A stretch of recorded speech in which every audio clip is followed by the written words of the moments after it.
हे शिक्के कट्यार आम्हाला कुलमुखत्यार पदातून मुक्त करावं। सुनबाई, माफी असावी आबासाहेब, आम्ही तुमचा शब्द पाळू शकलो नाही। कोणता शब्द? युवराजांना सांभाळण्याचं। हे काम मुळातच कुलमुखत्यारांचं नाही, परंतु मोगलांकडे जाण्यापासून रोखू शकलो नाही। हेही काम तुमचं नाही, पण एक पत्नी म्हणून आम्ही अपयशी ठरलोय आबासाहेब। ती तुमची वैयक्तिक बाब आहे, पण त्याचा संबंध कुलमुखत्यार पदाशी जोडू नका आणि पुन्हा शिक्के कट्यार माघारी देण्याची भाषा करू नका। आबासाहेब, यासाठी नाही दिली तुम्हाला शिक्के कट्यार, तुमच्याकडून पुन्हा घेण्यासाठी। आणि सुनबाई, तुम्ही तुमची जबाबदारी अत्यंत उत्तमरित्या पार पाडता। आजपर्यंतचे सगळे निवाडे अगदी योग्य घेतलेत। शिक्के उठवताना कधी भावनिकही नाही झालात, नाहीतर तुमच्या माहेरच्यांचा वतनाचा कागद तुम्ही त्यांना केव्हाच देऊन मोकळ्या झाला असतात, पण तुम्ही तसं केलं नाही। तुम्ही नेहमीच सारासार विचार करत आला आहात आणि इथेच मोठ्या ठरला आहात। ती तुमची खरी कसोटी होती आबासाहेब, आणि तुम्ही त्या कसोटीला, त्या कसाला उतरलात।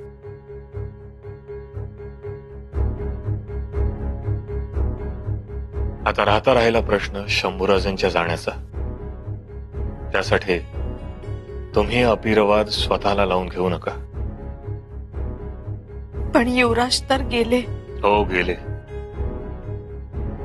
पण गेले तसे ते येतीलही। तुम्ही भांबावून जाऊ नका, गडबडून जाऊ नका।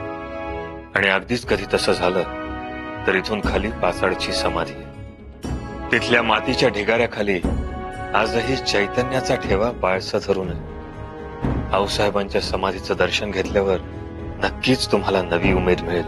आबासाहेब, काय झालं असेल, कसं झालं असेल याचं नीट अवलोकन करा। नक्की परिस्थिती समजून घेण्याचा प्रयत्न करा। लोक तुम्हाला भांबावत राहतात, लोक तुम्हाला घाबरवत राहतात आणि म्हणून तुमची सतसत विवेकबुद्धी नष्ट होते। सुनबाई, एक गोष्ट नेहमी लक्षात ठेवा, आपल्या माणसावर संपूर्ण विश्वास ठेवा आणि मग काय तो निर्णय घ्या। आबासाहेब, चूक झाली आमची। शंभूराजे दिलेर खानाकडे गेले। सुनबाई, तुम्हाला काय वाटतं, ते खरंच इतके अविचारी आहेत? ते आमच्यावर नाराज झाले असतील, आपल्या ह्या स्वराज्यावर नाराज झाले असतील? नाही, ते असं करण्यामागेही त्यांचा काहीतरी हेतू असेल, काहीतरी विचार असेल।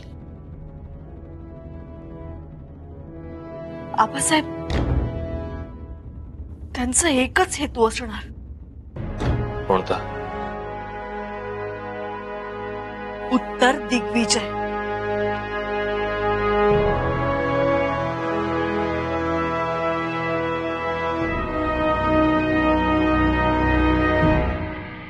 आता नवीनच गोष्टी सुरू झाल्यात। आता काय झालं थोरल्याबाई साहेब? सुनबाई कुलमुखत्यार पदाचा त्याग करताय। का? त्यांनाच जाऊन विचारा। पण खरं सांगू का, वकूफ नसताना अशी मोठी गोष्ट मिळाली ना की ती सांभाळताना तारेवरची कसरत होते। आम्ही समजलो नाही। कुलमुखत्यार पद सांभाळताना रयतेला वेळ द्यावा लागला, पण शंभूराजेंकडे दुर्लक्ष झालं। नाही हो, आम्हाला नाही वाटत असं काही झालं। आता तरी वाटू द्या। शंभूराजे गेले, मोगलांना जाऊन मिळाले। तुम्ही नाही काय म्हणताय? हे त्यांचं अपयशच आहे। अपयश? पण आपल्या सगळ्यांचंच। यार, आम्हाला का ओढताय? आम्ही आधीपासून सांगत होतो, सावध व्हा, सावध व्हा। तेव्हाच ऐकलं असतं आणि सावध झाल्या असत्या तर मानहानी झाली नसती। पण आता काय? महाराजांनी घेतलं पद काढून, घेतले काढून शिक्के कट्यार। घेतली न घेतली, पण नामुष्की तर झालीच ना। वाईट झालं। सुनबाई एवढ्या धडपडल्या, पण धाकट्या बाई साहेब, अजूनही त्यांची बाजू घेऊ नका। बाजू घेऊ नका म्हणजे त्या कोणी परक्या आहेत का? थोरल्या बाई साहेब, आता तरी जरा वडिलकीच्या मायेने विचार करा. प्रसंग काय आलाय आपल्यावर. आपलं लेकरू निघून गेलं. सूनबाई धावत आल्या रायगडावर. घडला प्रसंग आपल्याला सांगितलं, आपल्याला माहिती दिली. होरपळून निघाल्या त्या यात आणि तुम्ही अजून तटस्थासारखं त्यांना धारेवर धरताय. कुठपर्यंत योग्य आहे? म्हणजे काय करावं? त्यांच्या पाठीवरनं मायेचा हात फिरवावा? हो, त्याचीच गरज आहे. आमच्याकडून ती अपेक्षा ठेवू नका. आम्हाला नाही जमत हा तुझा भाव, आणि स्वराज्याच्या तत्वात ते बसत सुद्धा नाही. अहो, मुलं आहेत ती आपली. त्यांना यातून बाहेर काढून आपण या संकटातून कसे बाहेर निघू हे बघा. सूनबाईंनी या पदाचा त्याग केला, त्यामागची त्यांची भावना लक्षात घ्या. त्यांना झालेलं दुःख बघा. एका बाजूला स्वराज्य तर दुसऱ्या बाजूला पती. एका बाजूला कर्तव्य तर दुसऱ्या बाजूला भावना. एका बाजूला मानहानी तर दुसऱ्या बाजूला पतीची काळजी. थोरल्या बाई साहेब, वैऱ्याच्या दारात येऊन उभा राहिलाय नवरा. काय करावं त्यांनी तुम्हीच सांगा.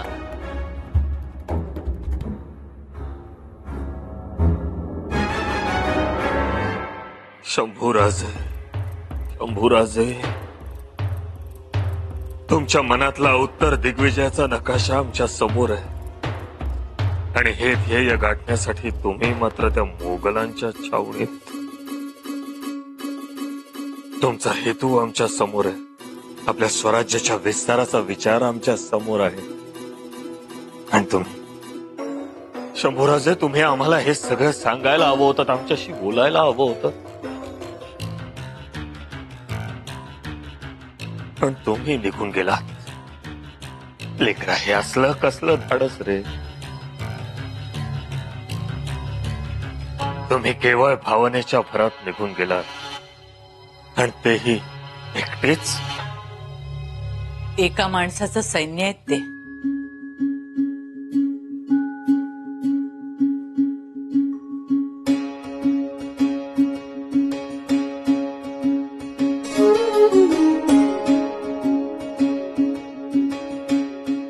साहेब,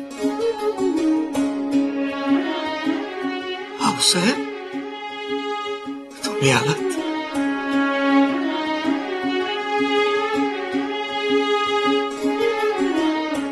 शिवबा, मोठा पेच उभा राहिलाय ना. थोडे धास्तावलात? साहेब, हो, एकटे गेलेत ते दिलेर खानाच्या छावणीत. पहिल्यांदाच गेलेत का ते? साहेब, दुसऱ्यांदा गेलेत ते. एकदा तुम्ही पाठवलं म्हणून गेले, आणि दुसऱ्यांदा स्वतःहून गेले. तेव्हाही एकटेच होते, आणि आताही. पण असं वैऱ्याच्या गोटात जाणं बरं का? एकट्या माणसाचं सैन्य म्हणजे शंभूराजे, असं आपणच त्यांच्यावरती बिंबवलंय. आपणच त्यांना शिकवलंय. एकट्या माणसाचं सैन्य म्हणून आपण त्यांना दिलेर खानाच्या छावणीत पाठवलं.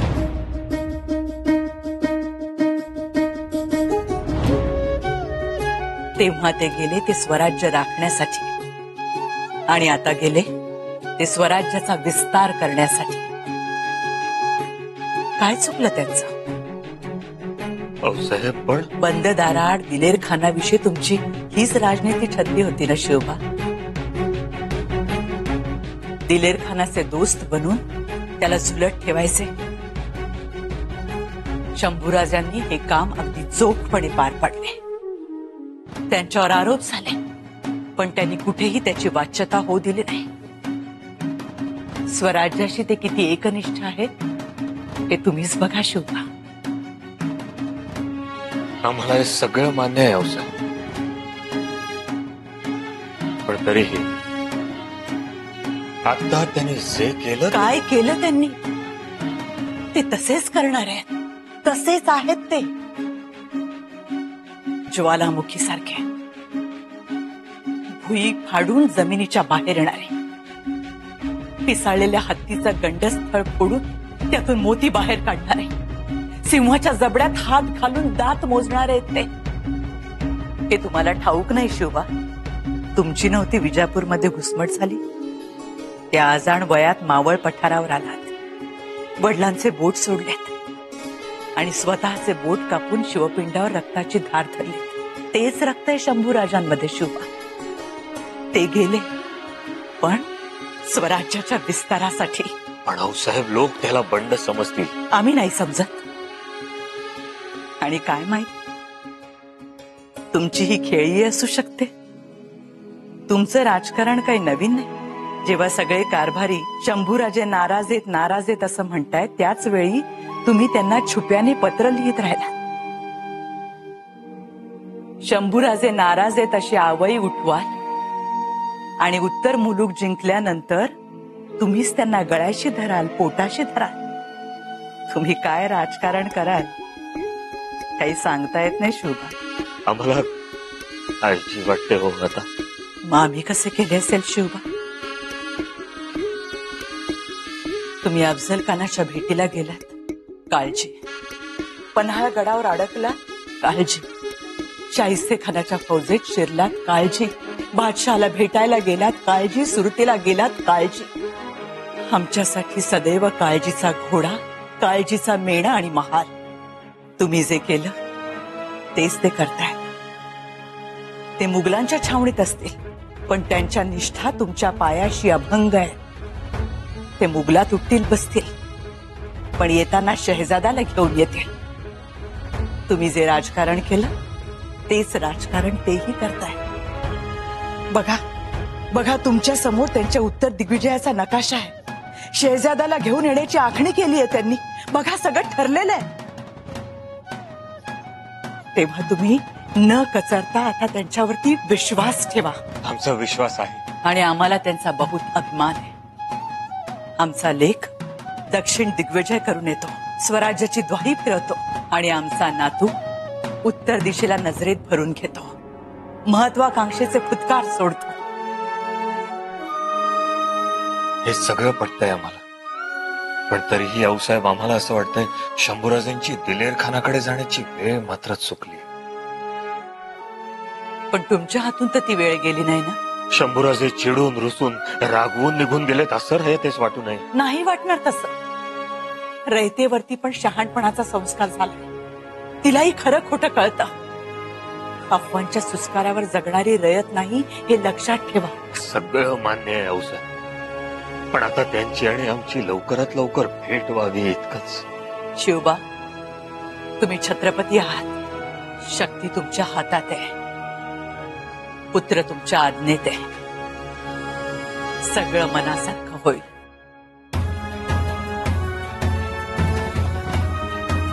आणि आमचे आशीर्वाद तुमच्या पाठीशी आहेतच.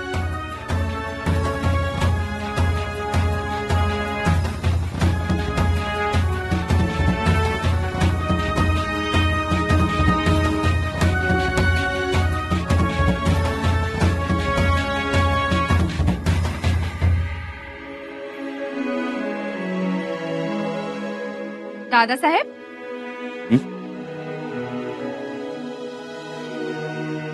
राणू अक्का, किती काळजी घेता आमची. घ्यायलाच पाहिजे. दुसरं आहे तरी कोण इथे?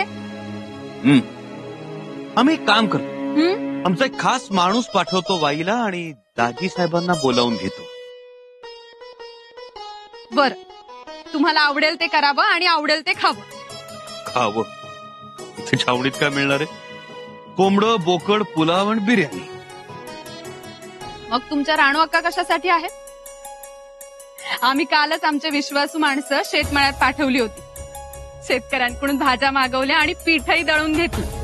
आता काय, आपलं आपण बनवायचं आणि आपलं आपण खायचं. बघू तरी आमच्या दादासाहेबांना आमच्या हातची न्याहारी आवडतेय का?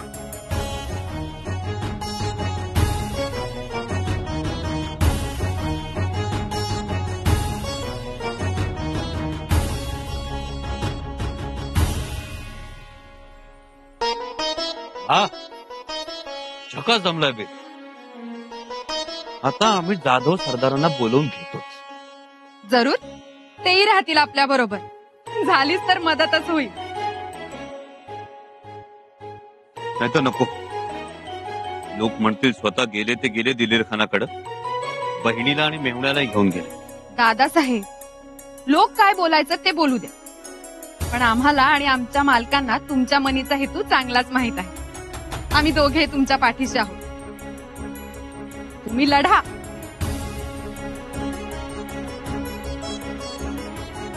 अक्कासाहेब, आम्ही दिलेर खानाकडे शहा आलमचा विषय काढलाय.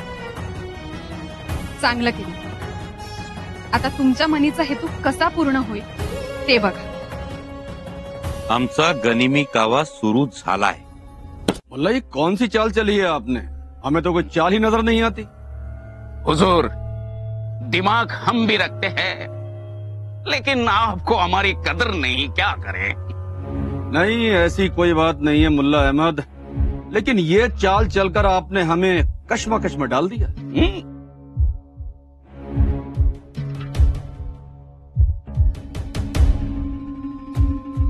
शह और मान.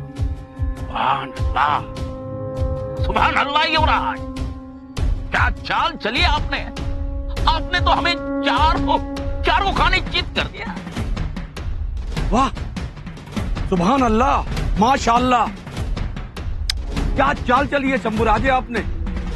आपने तो राजा को ही मात दे दी. खान साहेब, आम्ही मात देण्यासाठी नाही, दोस्ती करण्यासाठी आलो आहोत. यकीन मान. यकीन है, हमें आप पर पूरा यकीन है युवराज. मग शहजाद्याची केव्हा भेट करावून देता? ये तो बड़ी नाइंसाफी है युवराज.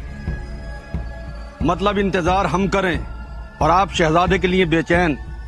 2 साल तक आपकी राह में आंखें बिछाकर हम बैठे रहे और आपकी आंखों में शहजादे. आपकी दोस्ती के लिए हम बेचैन और आप शहजादे के लिए बेसब्र. युवराज, आपकी खातिर तवाज़ो में हमसे कोई कमी रह गई क्या? नाही खान साहेब, तसं नाही. लवकर भेट करून द्या एवढंच आमचं म्हणणं आहे. करवाएंगे इंशाअल्लाह युवराज. आपकी मुलाकात हम बहुत जल्दी कराएंगे.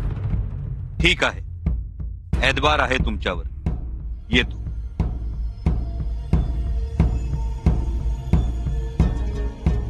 हुजूर, हम अब इसे ज्यादा दिन नहीं रोक सकते. घोड़े पे सवार है ये. पिता भी देखिए उसकी. ये यहाँ से कभी भी भाग सकता है. नहीं, ये कभी नहीं होगा. हम भी यही सोचते हैं, लेकिन हुजूर, शंभू राजे तो हमारे सामने है, पर शिवाजी राजे वो चुप नहीं बैठेंगे. मुल्ला अहमद, सब चुप बैठेंगे. अगर शंभू राजे चुप बैठा तो. हंबीरराव, बहिर्जी, तुम्ही तातडीनं निघा. जी निघालोच. आणि सावधगिरी बाळगा. शंभूराजे दिलेर खानाच्या छावणीत गेलेत म्हटल्यावर तो अत्यंत वेगवान हालचाली करणार. त्यांनी काही हालचाल करण्या अगोदर तुम्ही छावणी गाठा. जी महाराज. बहिर्जी, तुम्ही वेगानं छावणी गाठा आणि शंभूराजेंची भेट घ्या. जी महाराज. त्यांना आमचा निरोप सांगा. त्यांना म्हणावं तातडीनं छावणी सोडा, केव्हा तशा तयारीत तरी राहा. जी. शंभूराजे आणि राणूबाई कोणत्याही कारणास्तव जर छावणीतून बाहेर निघतात तर हंबीरराव, तुम्ही मोठ्या तडफेनं तिकडे जा आणि त्या दोघांनाही रायगडी घेऊन या. जी महाराज. आम्हाला ठाऊक आहे, हे जितकं दिसतं तितकं सोपं नाही, पण आता आपल्याकडेही पर्याय नाही. आपल्याला हे करावंच लागणार. बहिर्जी, तुमच्या तर अनुभवाचा आता कसच लागेल. महाराज, तुम्ही अजिबात काळजी करू नका. मी कसं बी करून दिलेर खानाच्या छावणीत घुसतोच आणि शंभूराजासनी भेटतो. बहिर्जी, तुमचा इशारा मिळाल्याबरोबर मी वाऱ्याच्या वेगानं निघतो आणि याला कदाचित दिलेर खानाच्या फौजाला आमचा सुगावा लागला तर त्यांची लांडगे तोडच करतो. तुम्ही यश घेऊन याला मला खात्री आहे त्याची, पण तरीही सावध. हे नेहमीची लढाई नाही. स्वराज्याचं भविष्य त्या दिलेर खानाच्या मुठीत आहे. आमच्या शंभूराजांच्या केसालाही धक्का लागता कामा नये. राणूबाईंना हे आपदार आणावं. आपण जर हल्ला केलाय हे दिलेर खानाला समजलं तर तो शंभूराजांचं काही बरं वाईट करू शकेल. नाही, सावधाच. आई भवानी तुम्हाला उदंड यश देऊ. जगदंब.